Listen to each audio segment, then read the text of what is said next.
Hello and welcome back to JLXP, the Josh Leesman Experience. I am Joshua Jat Leesman, and finally we have Kien Lam returning to the podcast that people are listening to. Last week we had you back, or I had you back, and I had recording issues on my end. So I have like 45 minutes of you talking to yourself, which was enjoyable for its own reasons, but to actually release a podcast, you do need both people talking. So how are you feeling now that Liquid's gone and you've reduced the number of thoughts you have to publish every week? Feel great. I feel like hopefully this isn't some elaborate April Fool's joke where like by the end of the episode you tell me, oh yeah, by the way, we did not record again. Yeah. So it was double checked, triple checked. Feels good. Yeah, this is just my excuse to have a conversation with you every Wednesday. The podcast is just a ruse. I wanted to talk to you about your writing. It's our one-on-one. Yeah. We'll have a performance evaluation at the end of this. I hope you're ready. Yeah, the way we wanted to start this one is we'll get into the playoff teams, but everyone has been talking about Liquid. I did my own little 20 to 25 minute kind of hindsight 2020 of Team Liquid that released Monday morning at about 6 a.m. And you had some follow-up questions kind of spurred on by that podcast as well as the comments you've read to that podcast. You want to get into that a little bit? Yeah, so because I don't often have a chance to look at teams that are knocked out, because 10 thoughts, or 6 thoughts in this case, is always like a look forward at what's about to happen. Yeah, which is 7 this week, by the way. You titled it 6 and then you wrote 7, which I guess was the April Fool's joke. You said you hated April Fool's at the start and then you just kind of threw it in. It's 6, bonus 6, 7. What's the difference in the grand scheme of how big numbers are? It's essentially the same thing. Same number. Yeah, right.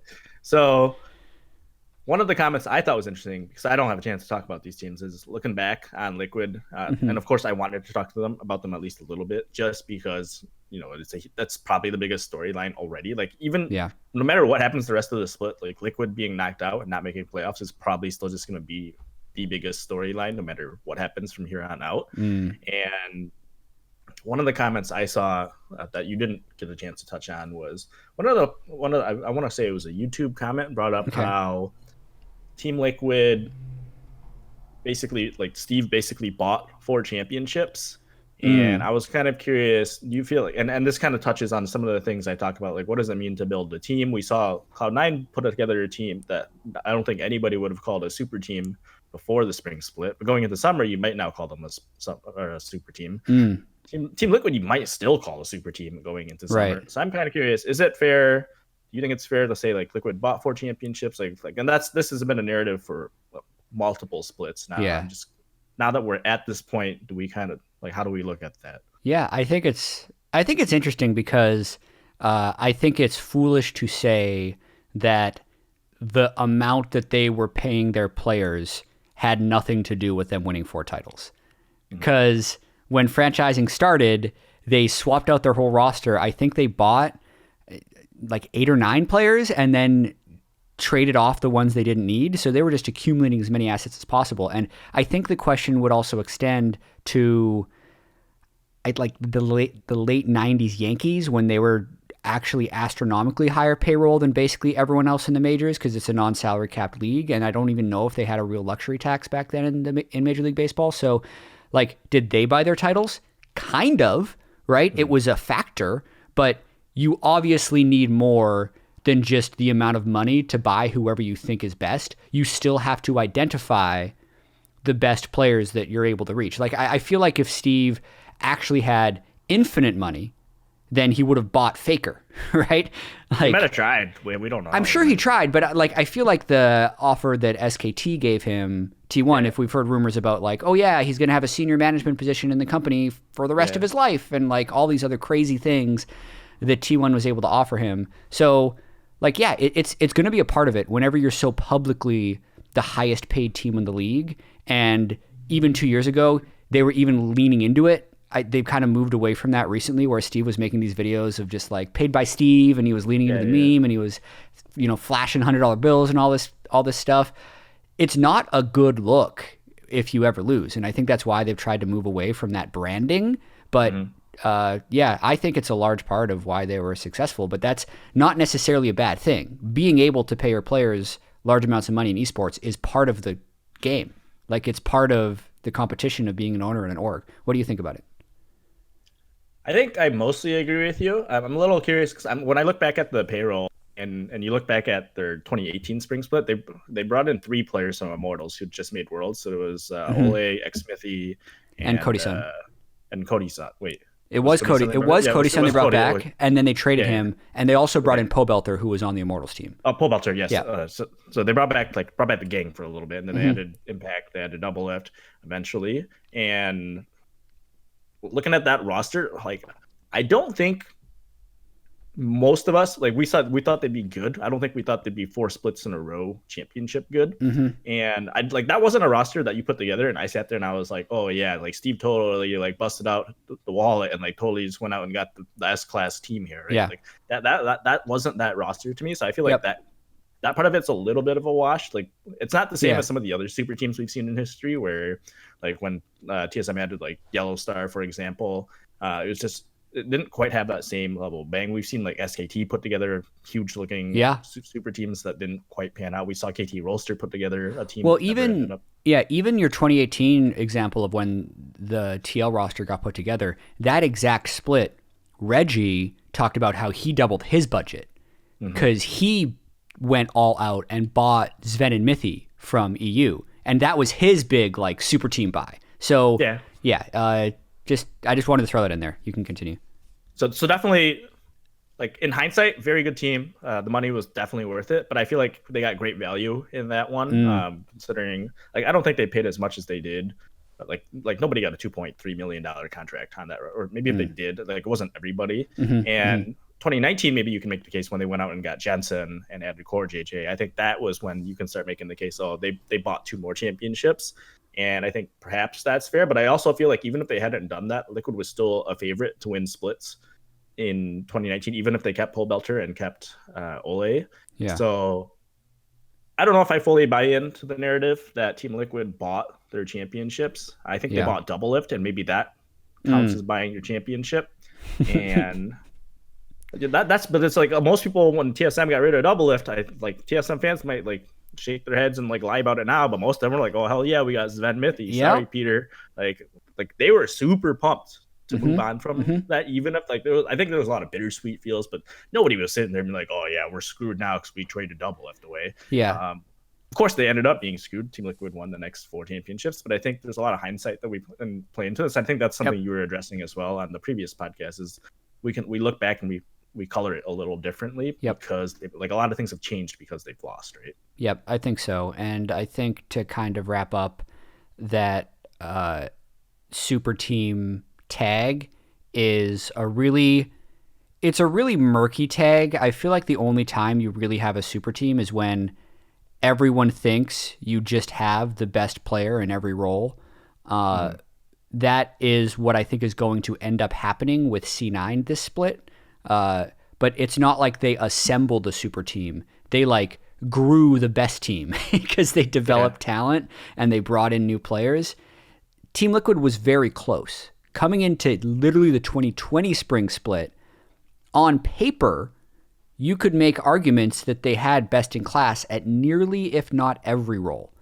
So this is also like why hindsight is 2020. But if you put yourself back 4 or 5 months ago and you look at how Impact played at Worlds, where he was kind of popping off, and you looked at how Jensen's trajectory was going, and Double Lift and Core dominating the league, and then Broxa coming over from the LEC and Fnatic Worlds runs, you were thinking that this was going to be the super team. And I know we've had this conversation a bunch of times, so we don't need to completely dwell on it.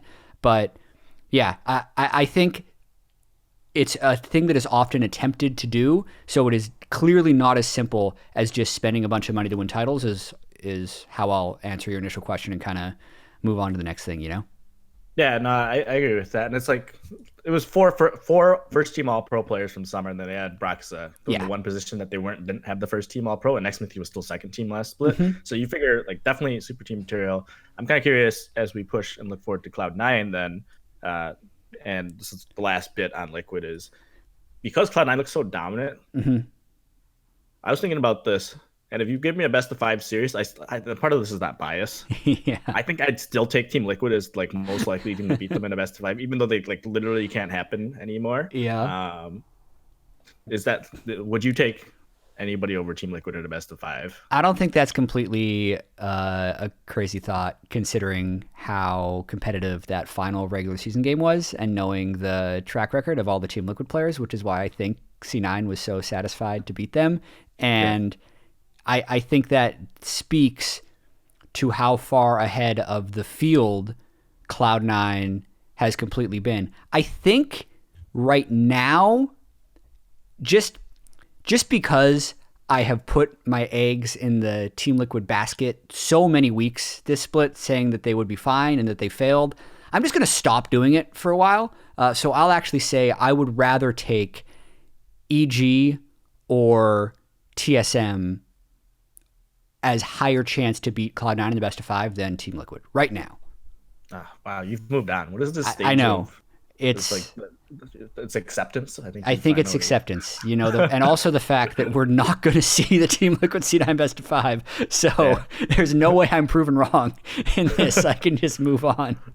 No longer have to fear like the double F boogeyman coming in and carrying at the end of a best of 5. So with Cloud9 being this dominant, my big question for the Cloud9 blip today was, would you take Cloud9 or the field? And the field being, and for those of you who don't know, like my reference to golf was back in the early 2000s, mid 2000s. There's a guy named Tiger Woods. You may have heard of him. Yeah. Who was so good. I played his PGA Tour games, but also I followed golf. Actually, I was a golfer. Yeah, famous for his golfing video games. Actually, Jat is we went to Top Golf after Vegas for All Stars. Okay. And so Top Golf is you just go and you just hit the balls around, and I have to tell everybody that Jat was actually the second best golfer there, behind a guy who used to be like a semi-pro or something. Forget who it was. Okay, there were a lot of people there. There was one of the PAs was like a scholarship golfer from college. That dude was nuts. He was amazing. So somebody tricked, I think, Dash into trying to teach him how to golf, because like Dash is solid too, and somebody tricked him to trying to teach. Dash was trying to teach this guy who's like actually really good, and he was just like playing along with it. Yeah. Anyway, so we had Jack come in and start hitting some balls, and so the way the Top Golf works is you have to hit the ball into like this little circle, and so Jack was awesome. He'd like drive it 200 some yards, but it never hit the circle because he'd just drive it straight, and there weren't any points back there for whatever reason. So I would go up and I would shank it to the side, and it did like bounce off the platform before we even go onto the green. Yeah. But then it would roll into one of the things. So you get higher score. Yeah. Moral story, just play the game. Not you don't have to be good at things to win. Yeah. Right. You just have to learn how to game the system. Anyway, the point I'm trying to make is Tiger Woods was so good that a lot of the betting odds sometimes would be like, okay, here's the Masters Tour. Would you pick Tiger Woods or would you take the field? So they would give you Tiger Woods, or they would give you literally everybody else that was golfing, because he was that dominant. And that kind of feels like what Cloud9 is right here. Is Cloud9 is so dominant. I'm going to give you Cloud9 or the field. Who would you take? At this point, if you're giving me a 50-50, because all I have to say is Cloud9 has a greater than 51% chance of winning the title, to take Cloud9, I'll take Cloud9. Yeah. I think the interesting question becomes, where does it switch, right? Because this was actually a couple weeks ago. I was listening to The Dive. Azale and Mark Z had the same argument, and Mark Z gave 3-1 odds, like for the field. That's how confident he was that Cloud9 was going to be able to win everything. It was either Azale or Mark Z that was super confident. So just, if you know what this reference is, take it with a grain of salt. I'm not putting a prediction in anyone's mouth, but that was kind of beyond the point where I would tilt. So I don't necessarily think they have a greater than 75% chance of winning the whole title. But I do just know that best of 5s are different. So Cloud9 has played incredibly well. They have looked untouchable. The next closest team only ending the split at 10 wins means there is a 7-win difference between them and the next closest, which I think is the biggest we've ever had between. There's a full first and team second. Liquid between them and team 2. Yeah. That's a 7-win team. That's crazy. That's amazing. That's the case. But yeah, except the 2016 Immortals team that was 17-1 and looked in some places even more dominant than C9 did during this 2020 spring split in terms of speedrunning teams. For those people that remember this team and can put themselves back in the moment, there were games where they were winning in 18 and a half minutes. They were winning basically everything before 25. They were this was the Hooney Rainover team with actually Pobelter, Adrian, and Altec, I think. Like looking back, the roster wasn't necessarily as super team-esque, but the way this team played on the Rift, because generally Hooney and Rainover were taking over every game, the games were just over. So it's possible for a 17-1 regular season team to go into playoffs and actually fall flat on their face. I don't think that'll happen to C9, but I have to keep open to the possibility that it isn't a sure thing that they win it all. Yeah, it was Wild Turtles AD carry. Oh, shoot. You're right. Yeah. Just so people don't flame later. Thank you. We did catch this one. Well, you can flame me, but Kien caught it. Yeah. So. Yes. And that team also, like, that happened in an era where game was a lot slower, right? Like nowadays you have like Rift Heralds, you have Dragons. So there's a lot of different ways to close out the game now that wasn't quite in the game back then. Mm-hmm. And so I think you could make the argument that it was relatively more impressive. There's also, you mentioned 2013 Cloud9. Mm-hmm. I have a bit of a bias towards that roster, but even that roster came and it completely slammed the league, just completely changed the way the game was played. And like if there is a I don't know if knock's the right word against Cloud9, because I still think they're historically dominant, and just to be in conversation with those teams I think is already a good start. The knock might be that they didn't change the way the game is played in the LCS. Like I don't feel like they've redefined meta in a way. I think they're just better than everybody else. I think there's a little bit of early on in the split, everyone was kind of assuming that you needed to play a little bit more late game, and Cloud9 just kind of blitzed everyone for a while. And actually, no, we're going to contest every Drake and get every Rift Herald. And once we do that, you're actually just going to have no way to win. It doesn't matter what our champions are, in a sense. And they were way better at that, but it's not like that's a novel concept. Like that's not something that no one had ever tried to do before. You wrote that you don't even want to say C9 or the field. You want to say, could you form a team of 5 players from the other 5 teams, a super team among playoff teams to beat Cloud9? And then you gave your roster Someday, Closer, Bjergsen, Bang, and Ignar. And you say Cloud9 still wins 3-2, but at least it will be close. Why did you pick these 5 players? I actually thought about this a bit. I have 5 different players. So I agree with whoever, Mark or Zale, whoever said it, like gave the 3-1 odds. I'd go even higher. I said there was a 99% chance that Cloud9 would go undefeated this split. I was wrong. I'm going to say there's a 99% chance they win spring playoffs. I'm going to keep that number. Double down. That's my margin right there. I think I just don't see it happening. Anybody beating them in the best of 5. And so I started thinking this is like when you're at a bar, sitting there, you're drinking with your buddies. You're like, oh yeah, my team's so good they could. You can take everybody else, put together whatever you want, we'd still beat you, So that's kind of what I'm thinking right here. Right. Is I put together this 5. Like I just kind of picked the 5 players I thought are the best. Okay. After is Cloud9. this you put the team together and next week they play Cloud9, or is this you put the team together and they have a whole split to mesh and then they play Cloud9? So they get a hyperbolic time chamber, which is, if you're not familiar with Dragon Ball Z, what this is in Dragon Ball Z, there's this, it's become a kind of a meme at this point, but there's this like magic room where you can go in, and inside this room, it's like an infinite void where you can just train. But one like minute in this void or one like day in this void is like equivalent to like, I don't remember the exact. I think it's a year. It's like a day to a year or something. Yeah, a day. Yeah, something. Do you remember if they age in there? I don't think they. Because there was an arc where like Goku's son hopped in there, and I don't remember if he came out a teenager or not. Like he definitely have. That's the one, the Cell arc, where he hopped in, and he came out and he, like go Super Saiyan 2, and he was like super strong. Yeah. I think that one. I don't know. So, I don't know if they age. I think it's one of those things where they just didn't really address it because it kind of complicates a lot of like the physics. Yeah, but it's basically you are now stronger. Yeah, you're stronger. So you leave and you're stronger. And so in my hypothetical, in which they could enter the hyperbolic time chamber and they can spend one day and get the equivalent of like 30 days or a year, 60 days or a year worth of training together. This is the roster I would put together. Is like these are the 5 guys I think have like these guys are really. I just picked 5 guys I thought was good. Yeah, so I talk about this later. It's like I don't know what synergy means. Like what is it? Like, when we talk about synergy, what we really say most of the time is, oh yeah, they have good synergy because that play worked. Or oh yeah, look at that, they timed that CC well together. Isn't that just a fancy way of saying they're good? Like they made the right play, and or like oh yeah, this team won 18 games. They clearly have good synergy. Like what the hell does that mean, right? Like, and so I just picked 5 guys. Like hey, I think these 5 guys together would probably win games. Like, right, good players. Yeah, you did Someday, Closer, Bjergsen, Bang, Ignar. My thought when I was looking at this is, like I just filled out my all LCS ballot, first 3 teams, as well as MVP vote. Historically, we haven't revealed exactly what our picks are, and then we wait for it to be released. So like LCS first, second, and third team used to happen on first week of playoffs. Then it would be like coach and rookie of the split on semifinals. Then it would be MVP before finals, even if the vote just happened here. So my team, the Hypothetical, isn't actually the same as my second team votes, because I did try and think of which players would actually mesh with each other players as well as possible. Because oftentimes, like my second team is just going to be a bunch of resource hogs in a sense, because that's part of what makes you a good player, is if the team can play around you as a win condition.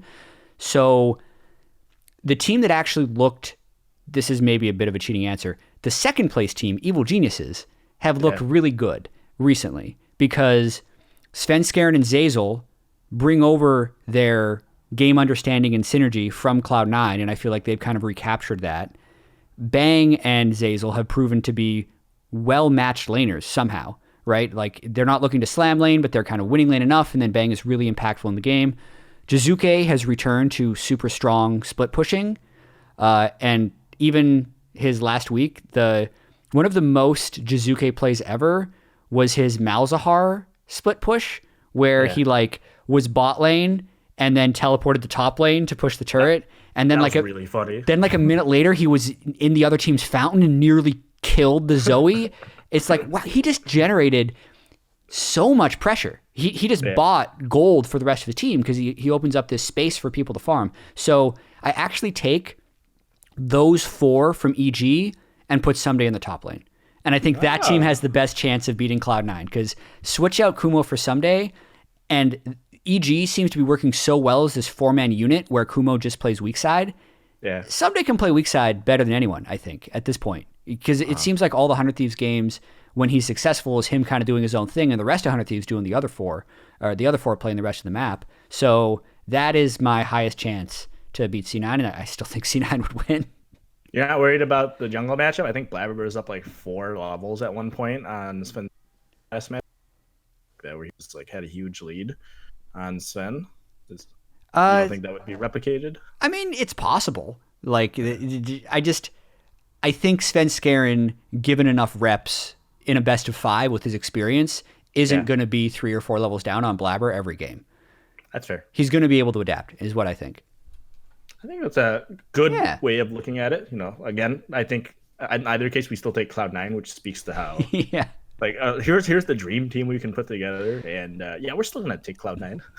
Yeah, let's talk about some of the other teams, because there was a little bit of intrigue in the selection process for the playoffs. So they picked the 100 Thieves, and so one of the things I kind of want to end with the Cloud9, and this kind of segues right into 100 Thieves, is if you're now Papa Smithy, you are Zix.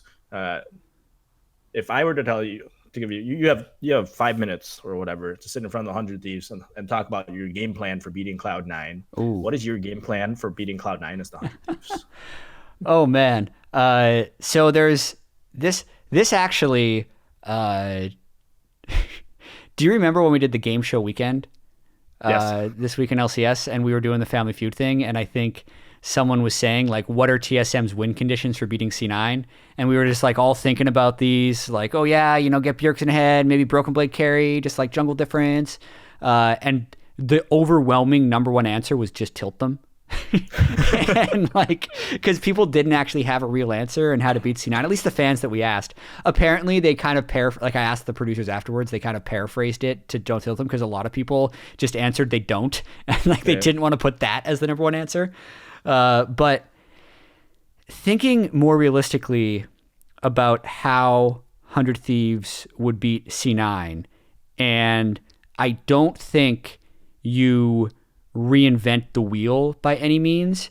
I think the best strategy is, let's continue to do what we have been doing well, while trying to nitpick and pinpoint where we think Cloud9 could potentially be most vulnerable.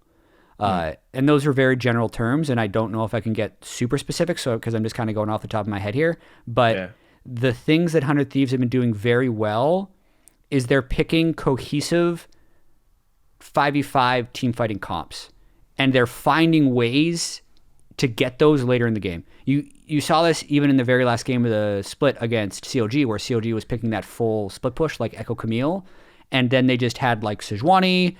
They have Sejuani or Trundle in the jungle. They have Cody Sun on Aphelios or some like team fighting AD carry most of the time, not the one Lucian game he had. And when other team groups, they just like win a team fight, because Ryoma's gotten pretty good at winning team fights, but he's not necessarily great at like slamming lane or split pushing. And then they have Someday to kind of just like take care of the rest. Like any shenanigans the other team tries to deal, they just throw Someday at it, and they're like, yeah, he'll handle it. So wild card right there. Yeah, a little bit. So they would continue to do that. You're putting Someday on like an Aatrox whenever you can. Something generically matched with anything that the other team throws out. And then the two spots that look currently the least flexible on Cloud9 would be jungle support, weirdly enough. Like, Blabber's Gragas is so good, and even though his Olaf was good, you could see it wasn't his Gragas when they played the Team Liquid game. And then Vulcan has had, I believe, like Tom Kench, Nautilus, Leona as his big three, and not necessarily look dominant in things that have been beyond that. And this is all like mega speculative, but you do as much as you can to push Blabber and Vulcan onto things that they haven't shown as much success with, and then you just do the exact same thing you've always been doing for 100 Thieves. So that's my strat.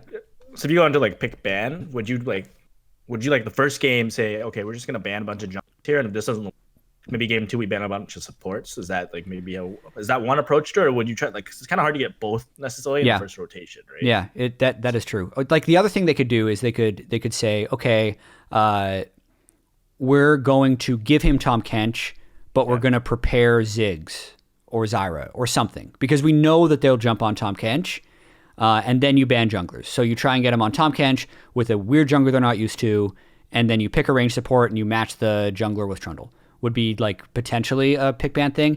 I haven't dove into where I think the 10-6 meta goes, because sometimes you run out of flexibility depending on what like the required bans end up being.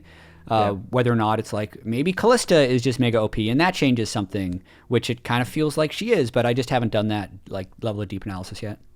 Makes sense. So Cloud9, I think, surprised a few people by picking 100 Thieves. 100 Thieves went 7-2 in the regular season, and then won, so 8-3 overall in the second round. Why do you think they did it? 100 Thieves instead of FlyQuest? Because that was the choice. Or it was 100 Thieves, not FlyQuest. It was 100 Thieves or... No, it was 100 Thieves or FlyQuest, because they got to pick between the third and the fourth seed. I actually don't disagree with the decision. I think when you look at it, I think that team that's probably scary to me is like the jungle, the Santorin Power of Evil combo on FlyQuest. And I'm also sitting there like, I think FlyQuest is a bit more of an aberration in the sense that we don't quite know what to get from them, because their top lane keeps rotating in and out. And as long as that's a bit of an uncertainty, even if they've looked weaker in recent weeks, I feel like that's still going to be difficult once you hit best of 5 to deal with the likes of Ignar, Santorin, and Power. Like, I think that's 3 very, very strong players that can really make a lot of things happen. And I think that's really dangerous to deal with. Whereas 100 Thieves might be a more balanced team overall, but I think because they are more stable, you're not going to get as much variation. And I think that just makes them a safer opponent to pick. Like, I think in a best 5, maybe 100 Thieves, like, I would probably give them the edge over FlyQuest even, but I don't know if I'd give them the edge. Like, I think 100 matches up better against Fly than they do against C9. Makes sense. So I don't think they made the wrong decision. I do think it was a little surprising, but I think it was a little surprising, but I hope I'm not putting like words into the community's mouth. It did seem like people were immediately jumping to maybe they're doing this to mess with TSM because 100 Thieves beat TSM and then they're going to beat them and then TSM's going to have to play the loser. It's like, no, I think they actually just think FlyQuest is better.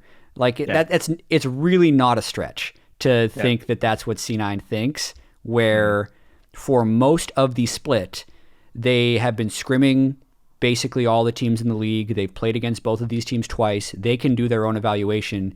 They actually both ended the split at 10-8. Sure, 100 Thieves had that surge at 7-2, but you even wrote in your article at some point, like, I don't have the exact quote, but it's the quality of wins, right? A lot of these 100 Thieves wins just straight up didn't look impressive. And I'm not saying that 100 Thieves is definitely going to, I'm not saying they're bad or anything, but when Immortals was 5-2, we were saying the same thing. We were saying, sure, they're maybe second in the standings, but their win quality hasn't been great. And you could have turned around and said, but Jat, they're 5-2 in their last 7, right? Yep. It's like, sure, yes, 100 Thieves is 7-2 in their last 9 games of the regular split before tiebreakers, 8-3 when you conclude the tiebreakers, which is the second best for that mark.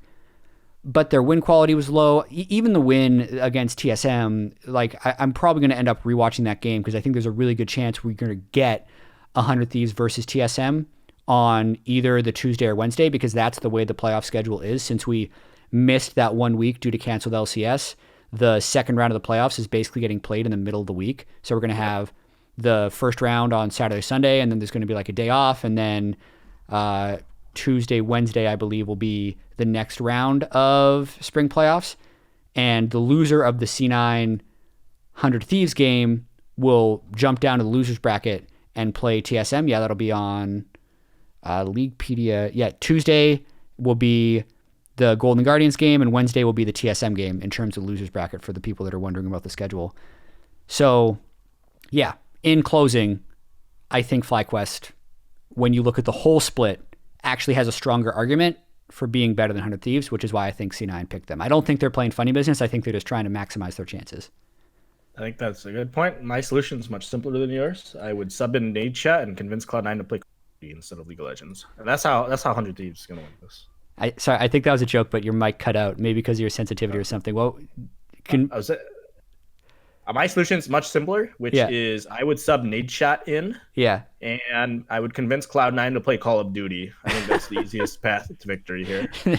Much more likely. Let's talk the other matchup that we have right off the bat, where we'll have Evil Geniuses versus FlyQuest. What are the EG is going to be the favorite because of how well they looked in the second half, I think.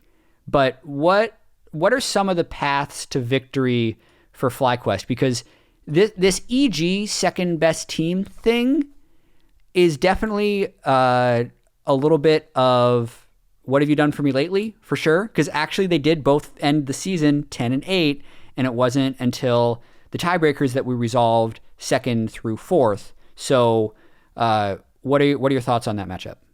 So I wrote a little bit about how I think teams should play to their strengths more than they should play to cover their weaknesses. Mm-hmm.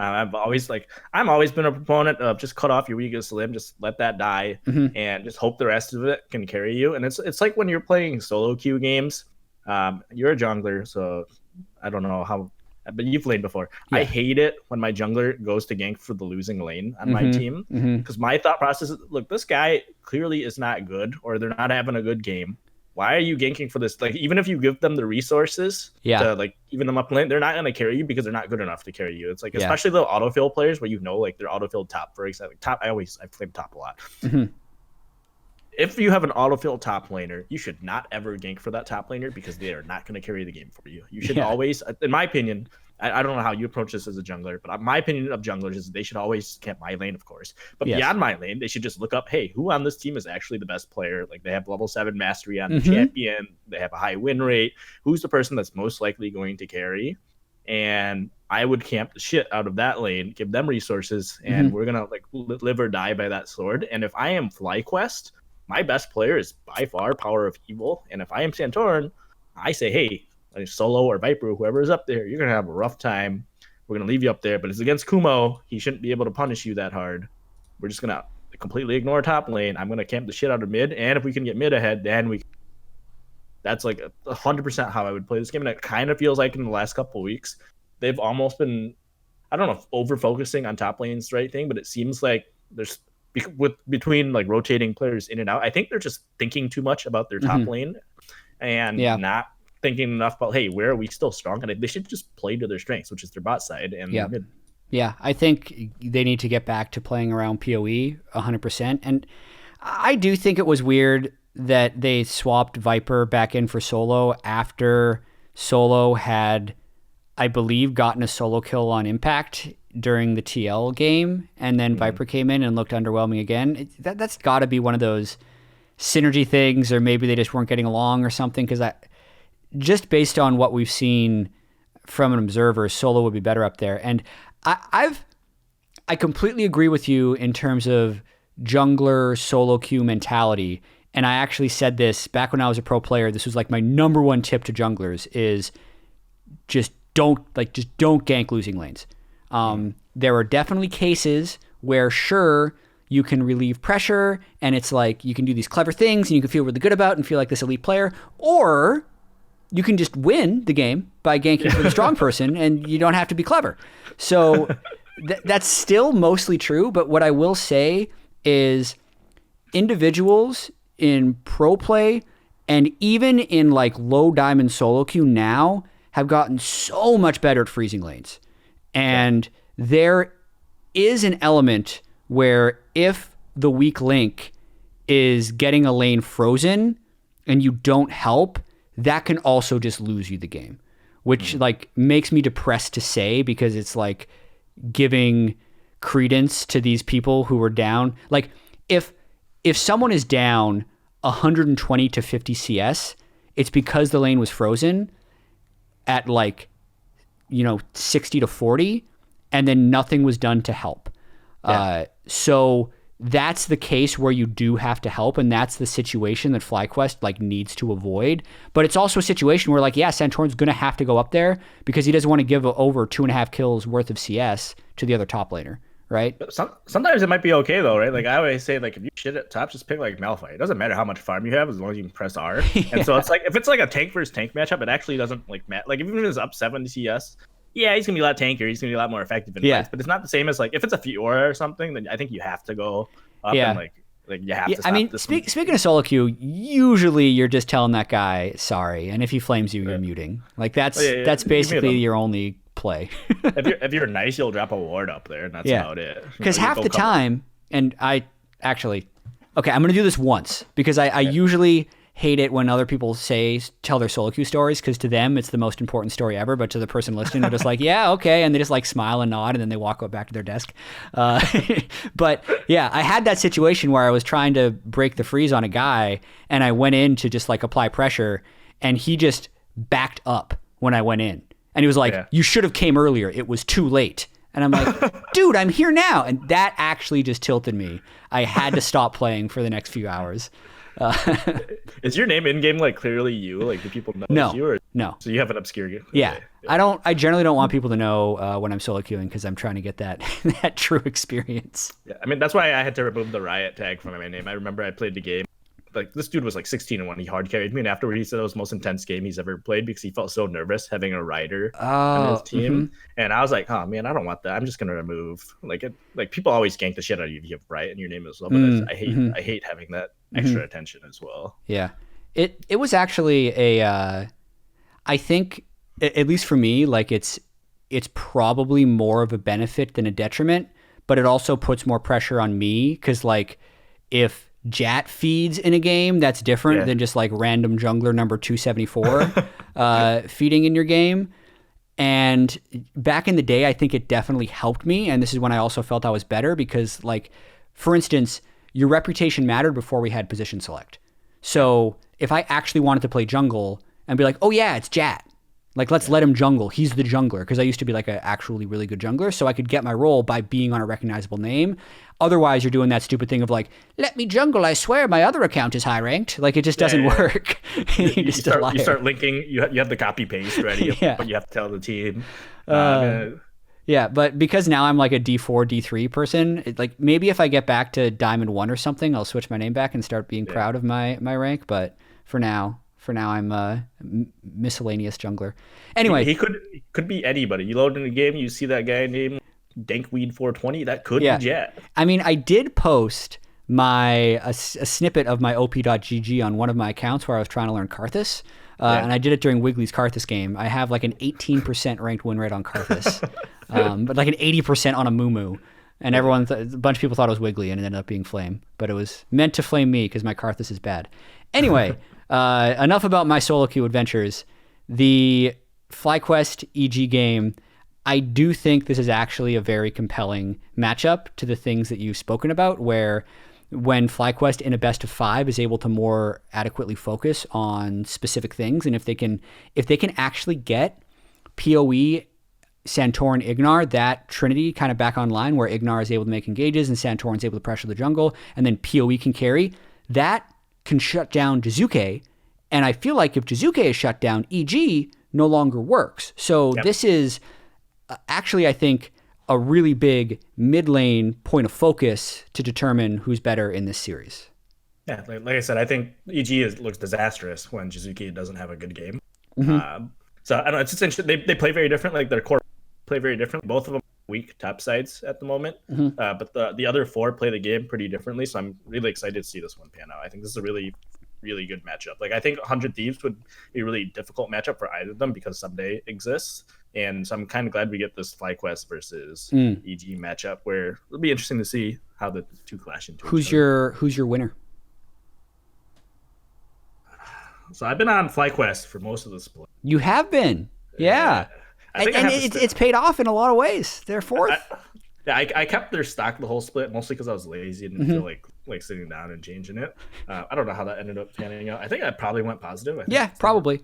The stock game, it's actually funny. So Chloe, the one who runs the stock game, she's our lead stats analyst. It's a stock game that the analysts play, and she tracks those individually, but then Chloe also tracks kind of anyone else who wants to play. And this split, the analysts, even though I technically won by losing value over the course of the split, I was up value, and then I all-in COG on the last week and lost. I'm sure people like you or people, I think Tyler is going to be the clear winner because he's a C9 aficionado. C9 he would have just bought all C9 at the start of the split and held the whole time. So there's like no way he doesn't have like 6,000 or 7,000 value. But yeah, the stock game is there's the analysts that play it, and then there's also just the production staff that gets to play it in the back, which is fun. So I'll stick with FlyQuest. I'm going to pick them 3-2. 3-2. I know you've talked about this before too, where you've talked about like, sometimes. The 3-2 prediction. Yeah. 3-2 prediction, just to like kind of like, it's a little safer. I think it's fair though. I think 3-2. I think the series is actually that close. Yeah, I think it's close, but I started the thing last year where I'll only say 3-2 in really absurd circumstances, because even if I have some logic, but 3-1 is the most likely series score. Just because if the teams are actually 50-50, they are just as likely to end a series 3-1 as they are 3-2. Because if every game's a flip, then the series could just end at 3-1.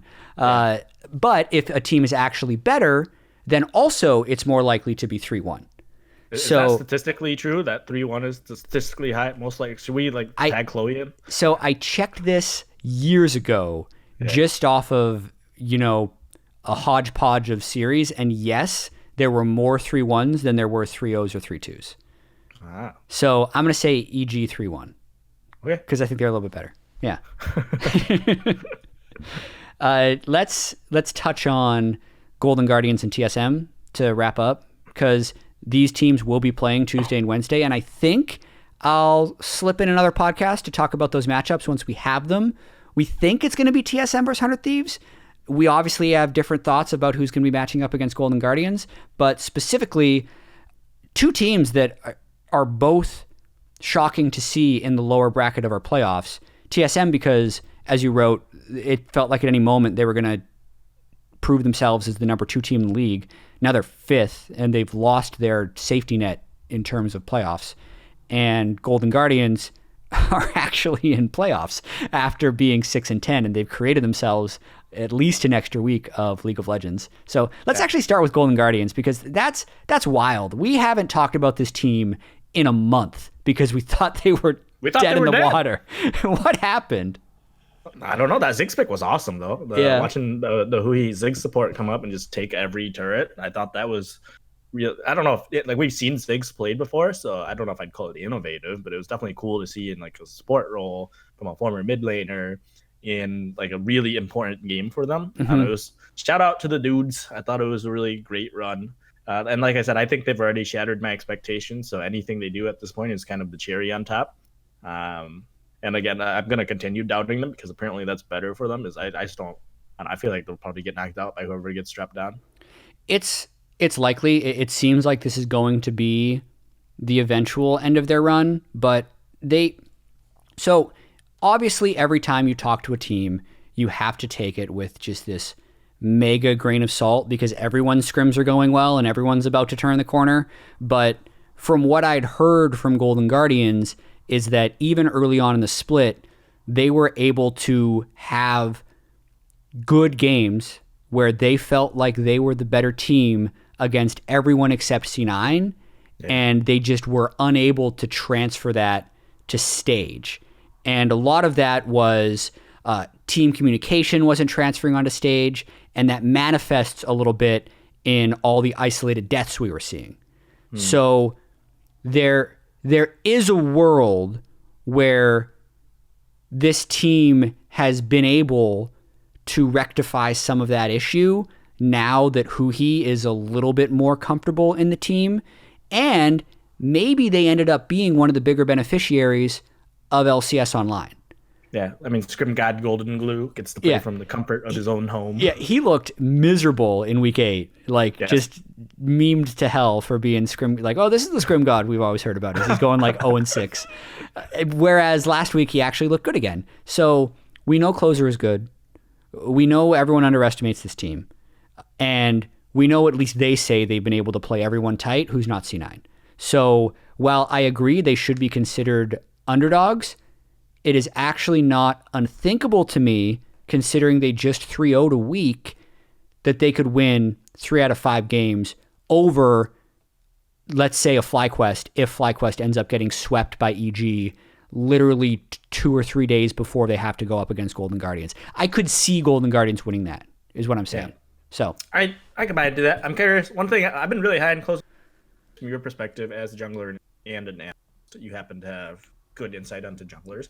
Is Closer as good as I think he is? I ended up putting him actually second for my jungler all pro team or whatever. Yeah. Because I was like, oh damn, this guy's they win early and a lot because of him. And I'm kind of curious from your perspective, how good do you think Closer is? I had such a hard time.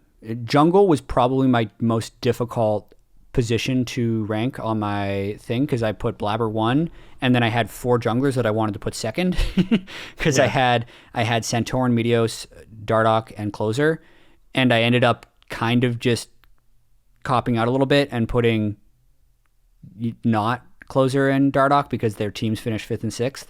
Yeah. But I think Closer, as well as the other 4, I think there's those top junglers are all really good.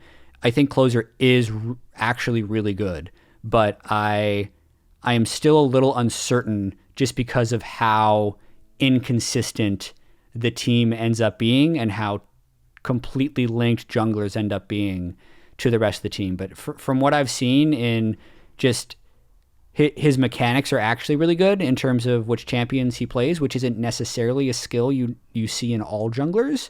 And yeah, I think he's got a huge future in the LCS if he is able to fully adapt to life in America. I know he's actually, I'm really curious how he's doing with the current quarantine situation, because I heard even in spring he was having a few issues just adjusting to the food and adjusting to everything about NA. So as long as that stuff works out, he'll be good, I think. Yeah, I mean, it's tough. We've seen a couple players talk about being homesick or whatever, which I think is understandable. I mean, so shout out to those dudes. Sorry you have to go through this. Yeah. Hopefully we all pull through. Maybe they'll let you play Leesman or something fun. Yeah, Kiana, nerf Kiana, his pocket pick. TSM though, bad time to slip is what you wrote, which is absolutely true. And it was such a weird week. The 100 Thieves game after Bjergsen got the pentakill on his ear, you're thinking, all right, there we go, 10 wins, top 4, TSM, and then they just lose. What the hell happened? I think we did talk about last week, talking a little bit about how hey, whatever they do this week is probably going to be hey, this is what TSM's going to look like in the playoffs. This is what good TSM looks like. This is the champion picks they're going to go with. And I felt like they did pick champions we expected them to pick. It was fairly standard comps, Aatrox, Sets, that kind of thing. Pretty standard comps, a controlled mid laner with Nazir. And they still went 0-2. Yeah. What the hell's wrong with this team? That's the spooky thing here, because I felt like I had a handle on what this team was, where as soon as they stopped messing around in draft, they'd be solid. And that is actually what we saw when they had picked up some of the wins recently. But the 100 Thieves game, super normal composition, Aatrox, Jarvan, Azir, Varus, Kench, and then shoot, I don't have access to their team comp right now, but the Dignitas loss was one of the even more alarming ones. I'll grab it real quick from, I believe, Leaguepedia, because I think Games of Legends wasn't updated. TSM? I got it. You got it? I found it on the Reddit. You found it on the Reddit? What was their comp on? So TSM's comp was Set, Sejuani, Azir, Ezreal, and Yumi. That one's a little bit more off because they're doing the Ezreal Yumi, but it's still like it's Set, Azir, Sejuani. That's generally fine. And they, as you mentioned, have lost all 6 games to Ornn, which is a little curious. Probably most of those games were when Ornn was more powerful, and then you've just kind of added on at the end this additional issue against them. But like losing to Dig is kind of the nail in the coffin there, from what it feels like. Even if Dig actually ended up surging a little bit at the end, TSM fans are going to be disappointed listening to this because they don't have any concrete thoughts about it, but it just makes you more and more uncertain about this TSM team, because they've still shown high highs, but they are very, very clearly the most inconsistent TSM maybe we've ever seen. Yeah, I mean, too many issues. I just don't feel like you said, they might literally make it all the way to 5 just on riding a few of these highs, but it's really difficult to imagine. I don't know, it's too many lows to go with these highs, and I think there's too many teams in the playoffs that just feel about as good as them. Where it's like almost all these matchups between second and the 6th seed teams could be coin flips. Or if they're not coin flips, it's like 60-40. Like I don't think there's a major advantage in any single series, and I feel like it's going to be really hard for TSM to win. But because there's no major advantages, it's also possible that they could make that run. So that's the silver lining to it. Well, let's play out this bracket. Let's just. Sure. I'm looking at it right now. So, C9 beats 100 Thieves. 100 Thieves plays TSM. TSM can beat 100 Thieves in a best of 5. In fact, I actually think TSM... The interesting thing about these playoffs is if you're not playing C9, I feel like any team can beat any team. And that actually includes Golden Guardians, which will make most of these best of 5s very interesting in terms of who will win. But if you're starting in the loser's bracket, they have to beat 100 Thieves. Then they would move on from that to play the winner of the other loser's bracket best of 5, which would be the winner of Golden Guardians EG or Golden Guardians FlyQuest. I'm the one talking here, so I'm gonna say it's Golden Guardians FlyQuest, and then it's FlyQuest, and that's another toss-up. So let's say 100 Thieves, in order to make it to round 3, would have to win a best of 5 against 100 Thieves and a best of 5 against FlyQuest or EG. After that, they have to play the loser of, in this scenario, C9 versus EG, in order to make the finals. So they actually have to win 3 best of 5s against the other middle of the pack teams in order to get to C9. So at least with this playoff format, assuming C9 just kind of runs through, wins their 2 rounds to immediately get seeded into the finals, we're going to have a clear picture of who the second best team is, because they will have proven it against a series of other of the middling teams in best of 5 series. And TSM has definitely gotten rid of their safety net in which they cannot have a bad day, but I think it's totally realistic that they could win a best of 5 against 100 Thieves, FlyQuest, and then depending on how consistent they look. Yeah, I definitely agree that it's realistic. it's one of those things where it's like, because they're all coin flips, it's like, can TSM flip heads 3 times in a row? Yeah. Apparently not. But you still have to flip head 3 times in a row, So it's like one of those things that's kind of like it could happen. Yeah. It's not really unreasonable for it to happen. It's gonna be very difficult. They've shot themselves in the foot. They were in such a good position to clinch the upper bracket spot, and now they've lost that safety net. So pretty unlucky, if you will. Yeah, their own unluck. I believe I saw on Twitter that Bjergsen shaved his mustache. He did. He's back to. I mean, hey, Bjergsen and Mustachian have not won LCS titles. You know who has won LCS titles? Yeah. The no hair faced Bjergsen. No hair baby face. That is the baby Bjergsen is back. Yeah. The LCS, get ready. His younger days. He's coming in with nice. I think they have the Gillette sponsor. They're coming in hot. They are ready to shave their competition. There we go. Do they still have the Gillette sponsorship? That is pretty funny, because I remember they had the Gillette sponsorship, and then it's like, I wonder. I I think it's probably bad that I speculate on sponsorships of teams. But wouldn't it have been funny if they lose the Gillette sponsorship and that's why he grew the beard? He's just like, well, didn't get free razors anymore, so it's just I couldn't be helped. that was like one of their obligations. Where, oh yeah, Bjergsen, you have to shave every 2 weeks here. You know, as part of their contract. Yeah, and I don't know if that's still. At one point, that was one of their sponsors. Gillette's sponsoring somebody something. Sure. Yeah. Yeah. Okay. Well, on that note, do you have any final thoughts before we wrap up today, Kien? Final thoughts. Actually, this is completely unrelated. Sweet. But because we don't get to talk about basketball anymore, I have to ask you other things. Okay. To kind of end the episode. And it just got me thinking the other day, with a lot of people, and I can't talk too much about this, but with a lot of people starting to give their opinions on Valorant, it just made me wonder in terms of casting opportunities. And if you could cast one other event, like it doesn't have to be a sporting, that could be like the Oscars or whatever. Like, if you could cast one other event, just for like, you don't have to make a career change. I'm just saying, you just get to do just it for fun. Yeah. Which is there like, what is the dream event for you to be able to cast? I want to be on a basketball opinion show, actually. Ooh. Yeah. Like I don't know, just like throw me on PTI or the Jump or something, and I feel like that would be close to being in my element.